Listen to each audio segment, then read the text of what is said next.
Turtiin mana hidhaa yeroo dheeraan booda obboleettii teenya caaltuu taanii Oromoo fi abbaan manaa ishee kara biyya abbaa isaaniitti akka galan qulqulleeffamee eerpoortii Suud Arabiyaa keessaa kara eerpoortii Finfinneetitti galgala kana akka imaltu fuula feesbuukii irratti maxxanfamee jira.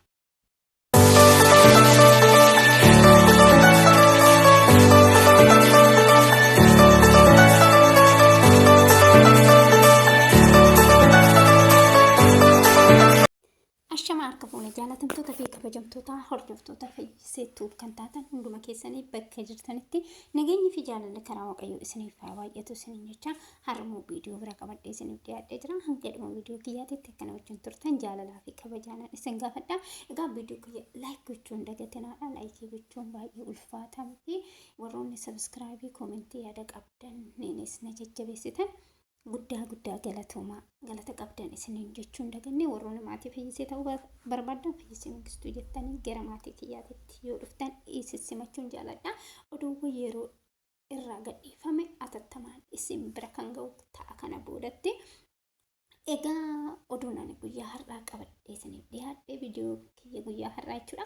Waan baay'ee das nama jedhu Oromoo hundinuu kan itti gammadu baga gammaddan isiniin jechuun barbaada duraan durseeti.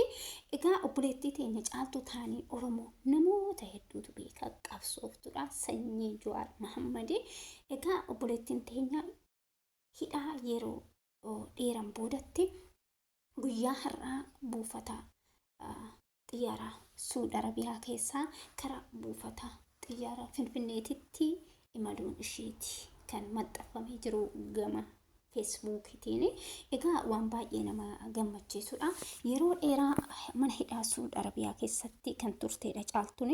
Caaltuun kaa dubartii baay'ee cimtuu qabsooftuu yeroo baay'ee namoota rakkoowwan adda addaa keessa jiraniif namoota baay'ee sagalee namoota ta'aa turteedha. Oromoo cinaa kan dhaabbattu saba Oromoo ija takkaan kan laaltu amantaadhaan osoo addaan qoodin sabaa fi amantaadhaan osoo nama addaan qoodin hunduma biraa kan dhaabbattu jechuudha.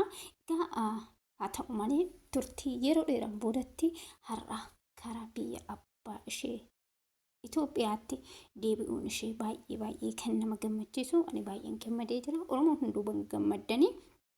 Dhugaa caaltuun nama Oromoo sabni bal'aan jaalatudha. Isinillee akkasuma nama Oromoo jaalatudha. Egaa caaltuun namoota baay'eedhaaf kan sagalee ta'aa turte qabsooftuu Oromooti. Caaltuun sabboontuudha. Egaa namoota yeroo Suud Arabiyaa keessatti lammii Itoophiyaa kan ta'an hedduun mana hidhaa keessatti dararamanii abayyaa takkaan dubartoonni abayyaa takkaan waggaa tokko abayyaa takkittiidhaan waggaan tokko kaawwatanii hanga abayyaa sun irraa ciccittutti kan bakka dhaqan dhabanii shintibeetii keessa galanii of ajjeessantu jira. Isaasan cinaa dhaabbachaa sagalee ta'aa saba kamiifuu sagalee ta'aa kan turteedha. Haa ta'u malee akka carraa ta'e ishiinillee waan akkanaa ishee qunnameetti kan jirudha. Akkuma beeknu haa ta'u malee turtii yeroo dheeraan boodatti har'a karaa biyya abbaa isheetitti deebi'uun Oromoo hundaa hin gammachiisa. Baga gammaddan isiniin jedha irra deebi'eeti. Egaa caaltuun sagalee saba bal'aati. Sagalee ta'aa turte namni baay'een ishee gaan beekudha sabboontuudha. Haa ta'u malee guyyaa har'aa kana akkuma isiniin jedhe gara buufata xiyyaara Finfinneetitti kan isheen imalaa jirtu. Isas immoo kan argattan fuula feesbuukii dhugoomsaa irratti kara dhumaata irratti viidiyoo irratti ni argatanii isa fooloo gootanii keessa seenuudhaan barreeffama isaatirraa hubachuu dandeessanii. Akkasumas warroonni wal nu qunnamsiiseettan gama keessatti na dubbisaa jedhee jira. Asirraa viidiyoo kana hanga dhumaatitti yoo ilaaltan dhuma viidiyoo kanaatirratti maqaa ishee ittiin argattan fooloo gootanii kara isheen ittiin dubbiftan fuula feesbuukii irratti dhugoomsaa in argattanii feesbuukii irraa sarchi gootanii yoo seentan caaltollee dubbisuu dandeessan jedhameeti kan maxxanfame. Egaa namoonni carraa kanatti fayyadamuudhaan warroonni caaltutti walitti dhufeenya qabdan gama namaan dhugoomsaa Oromoo fooloo godhuudhaan gama saniin fuula feesbuukii isaa jalarraa argattanii caaltullee dubbisuu hin dandeessan jedhee eeyyamee jira jechuudha. Kana fakkaataa fuula feesbuukii isaati. Kanaaf Kanaafuu asirratti jechuudha. Isa kana fooloo gootanii dhugumsaa Oromoo fooloo gochuudhaan caaltuu dubbisuu ni dandeessu jechuudha. Egaa kana malees jechuudha caaltuu Waaqayyoon mana hidhaa san keessaa baasee kana biyya abbaa isheetitti deebisee jira. Kana malees kan hafan kumaatamatu jira.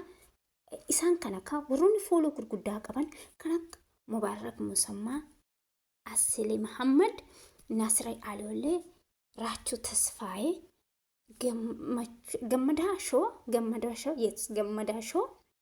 Namoonni baay'een kun amma fakkeenyaaf baay'een fooloorsiin isaanii kana reefitiinis karaa fuula feesbuukii isaaniitti irraas namoota baay'ee hordoftoota qabanidha.